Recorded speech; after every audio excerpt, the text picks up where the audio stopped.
ये है battle through the haven season 7 part 307। अगर आपने अभी तक लास्ट पार्ट नहीं देखा तो लिंक डिस्क्रिप्शन में है। सो पिछले एपिसोड में हमने देखा था बियर किंग और सावन में कुछ समय तक चैटिंग होती है। उसके बाद वो सभी वहाँ पर आ चुके थे जहाँ पर सारे ट्रेजर रखे हुए हैं। उस जगह पर आने के बाद जिया सावन से कहती है तुम किसी भी मेडिसिन को ले सकते हो। उस जगह पर कई सारे होप्स रखे हुए थे। तो अब आगे इस पार्ट की शुरुआत में सावन ने उन तीनों मेडिसिन को ढूंढ लिया था जो कि उसे जरूरत थी। उन तीनों मेडिसिन को अपनी स्टोरिंग में स्टोर करने के बाद सावन अपने मन में कहता है मुझे एक और मेडिसिन की जरूरत है जो कि काफी खास है। उसका इस्तेमाल करने के बाद ही वो कोर सोल मैरो मेडिटेट होगा। अगर वो चीज सावन को मिल जाती है तभी सावन कोर सोल मैरो का पूरा फायदा उठा पाएगा, जिसकी मदद से सावन कोल्ड सोल स्टेट के अंदर फिर से एंटर कर जाएगा। और अगर सावन एक बार फिर से सोल स्टेज के अंदर चला जाता है तो उसके लिए टियर 8 का एल्केमिस्ट बनना ज्यादा कठिन नहीं होगा। लेकिन इस मेडिसिन को ढूंढना भी काफी कठिन है। ये मेडिसिन एक तरीके का पत्थर था। कुछ घंटों तक ढूंढने के बावजूद सावन को वो मेडिसिन नहीं मिली थी। सावन अपने मन में कहता है मुझे उस मेडिसिन को ढूंढने में जल्दीबाजी नहीं करनी है, मुझे हर एक चीज को बारीकी से देखना होगा।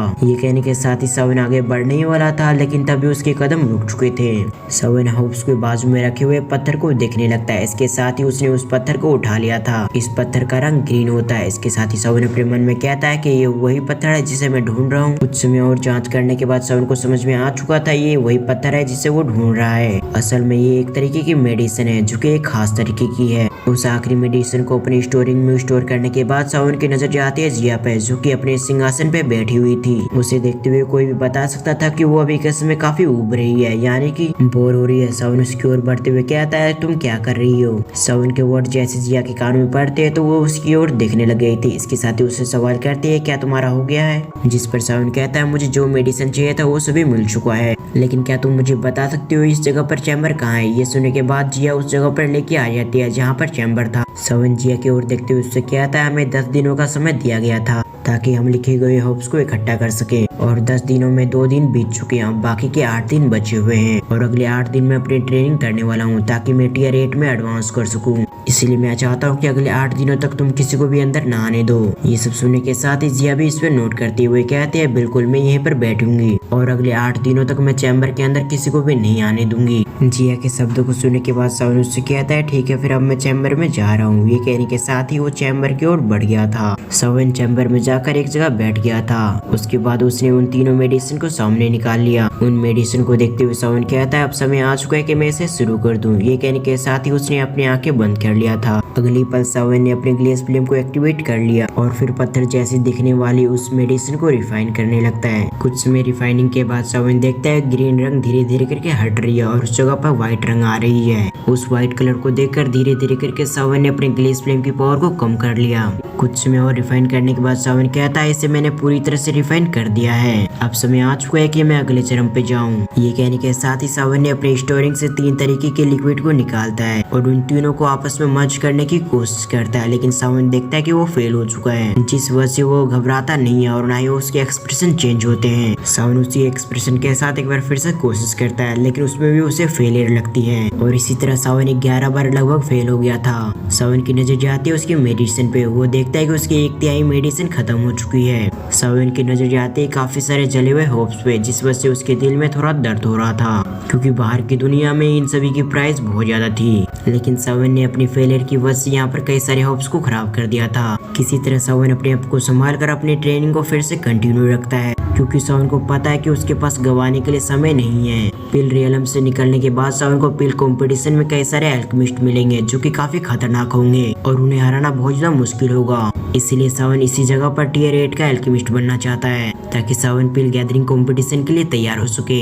इन सभी चीजों के बारे में सोचते हुए सावन की नजर जाती है उसी लिक्विड पे, जो कि कई सारे फेलियर के बाद सक्सेसफुली सावन ने उसे रिफाइन कर लिया था। जैसे ही सावन ने इसे देखा था अगले पल सावन के चेहरे पे स्माइल आ चुकी थी और कुछ ही घंटों के दौरान उसने काफी सारे लिक्विड को रिफाइन कर लिया था। कुछ रिफाइन किए गए लिक्विड को सावन अपने स्टोरिंग में स्टोर करते हुए कहता है कुछ ज्यादा ही लिक्विड रिफाइन हो चुके हैं, इसलिए मैं इन लिक्विड का आने वाले समय में इस्तेमाल कर सकता हूँ। ये कहने के साथ ही उसने उसे स्टोर कर लिया। उन्हें स्टोर करने के बाद सावन देखता है बचे हुए लिक्विड को और अगली पल सावन ने अपने मुंह को खोल लिया था और उन सभी लिक्विड को अपने अंदर डाल लिया। सावन के ऐसा करते ही कुछ ही समय के अंदर सावन को एहसास होता है कि जैसे कि एक मिस्टीरियस एनर्जी उसकी सोल के अंदर जा रही है, जिसकी जिसकी मदद से सावन की सोल और भी पावरफुल बन रही है। जब सावन को लगता है कि सब कुछ ठीक से जा रहा है तभी उसके सर में जोर से दर्द होती है। इस वजह से उसने अपने सर को पकड़ लिया था। वो फोर्सफुली अपने माइंड को अपने काबू में करता है। इसके साथ ही उसने अपनी बॉडी पे एक नजर डाली थी। उसे समझ में नहीं आ रहा था कि आखिर अभी क्या हुआ, आखिर उसके दिमाग में क्यों दर्द हो रहा है। लेकिन इस पेन के सामने सावन हेल्पलेस था। अभी के समय वो कुछ भी नहीं कर सकता था। जैसे जैसे उसकी सोल की पावर बढ़ रही थी उसी तरह उसकी पेन भी बढ़ रही थी। सावन अभी सिर्फ एक चीज कर सकता था, वो है अपनी सोल की पावर पर ध्यान देना। लेकिन कोल सोल मैरो की वजह से सावन की सोल ज्यादा पावरफुल नहीं बनती। एक समय पर आकर सावन को एहसास होता है कि कोल सोल मैरो भी उसकी सोल को पोषण नहीं दे पा रहे, जिस वजह से वो हैरान हो गया था। वो कहता है अब मुझे क्या करना चाहिए। जब सावन इसके बारे में सोच रहा था तभी एक मिस्टीरियस एनर्जी सावन के आसपास फैलने लगती है। कुछ समय उस मिस्टीरियस एनर्जी को सेंस करने के बाद सावन को पता चलता है कि वो एनर्जी और किसी से नहीं बल्कि उसके सर से आ रही है। जब ये चीज सावन को पता चलता है तो एक गहरी सांसें लेता है। इसके साथ ही वो अपने मन में कहता है मेरे पास आखिरी स्टेप है। जब सावन इस चीज के बारे में सोच रहा था तो दूसरी तरफ सावन की बॉडी से निकलते हुए उस मिस्टीरियस एनर्जी को देखते हैं जो कि आसमान की ओर जा रहा होता है। उस एनर्जी को सेंस करने के साथ ही कई सारे मैजिकल बीस्ट डर गए थे। सीन शिफ्ट होकर इधर हम बियर किंग को देखते हैं जो कि ये सभी चीजें देखकर हैरान हो गया था।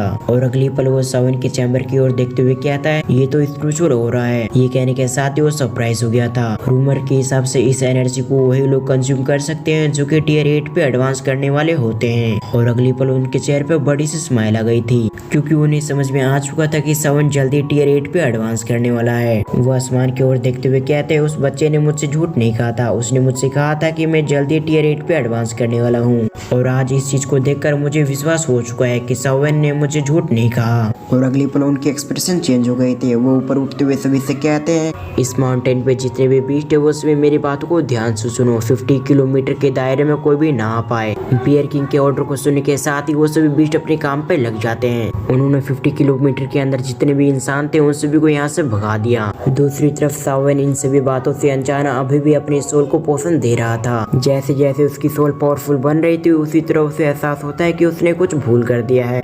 लेकिन काफी समय सोचने के बावजूद उससे कुछ भी नहीं मिलता कि आखिर वो क्या भूल रहा है, जिस वजह से वो इस पे गिव अप कर देता है। कुछ घंटों के बाद सावन के अंदर से जो एनर्जी निकल के आसमान में गई थी वो धीरे धीरे करके सावन की बॉडी में वापस लौटने लगती है। इसके साथ ही सावन परेशान हो चुका था क्योंकि वो सेंस करता है कि वो आगे नहीं बढ़ पा रहा है। सावन कहता है टियर 8 पे एडवांस होने में मैं सिर्फ एक कदम पीछे हूँ। मुझे समझ में नहीं आ रहा कि मैं क्या गलती कर रहा हूँ। कुछ समय सोचने के बाद सावन को याद आता है कि उसने तो सबसे बड़ी गलती कर दी। सावन के पास कोई भी डायरेक्शन नहीं है, यानी कि इससे रिलेटेड सावन के पास ट्रेनिंग मेथड नहीं थी जिसकी मदद से सावन आगे नहीं बढ़ सकता था। लेकिन अगर वो यहाँ से पीछे हटता है तो वो फ्यूचर में टियर 8 का अल्केमिस्ट नहीं बन पाएगा। जब सावन इसके बारे में सोच रहा था तभी उसे कुछ बातें याद आती है। वो कहता है पिछली बार उस ओल्ड मैन ने कुछ वर्ड कहे थे, शायद इसकी मदद से मैं इन स्पिरिचुअल ऑरा को कंज्यूम कर पाऊँ। ये कहने के साथ ही वो उसी वर्ड को दोहराने लगता है। जैसे सावन ने ऐसा किया था उसी समय हम आसपास की स्पिरिचुअल एनर्जी को देखते हैं जो कि काफी स्पीड से सावन के अंदर जाने लगती है। और इसी तरह सावन को ट्रेनिंग करते हुए 8 दिन गुजर जाते हैं। दूसरी तरफ हम जिया को देखते हैं जो कि पिछले 8 दिन से सावन को प्रोटेक्ट कर रही थी, यानी कि ध्यान दे रही थी कि सावन को कोई भी चैम्बर में जाकर परेशान ना करे। इसके साथ ही जिया बड़बड़ाते हुए कहती है पिछले 8 दिन से सावन प्रैक्टिस कर रहा है, मुझे समझ में नहीं आ रहा और इसे कितना समय लगेगा क्योंकि पिल रियलम के अंदर से निकलने का समय भी हो चुका है। जब जिया इसके बारे में बड़बड़ा रही थी तो उसने कुछ सेंस किया जिस वजह से वो सावन के चैम्बर की ओर देखने लगती है। इसके साथ ही ये एक्सप्लेनेशन यहीं पर एंड होता है।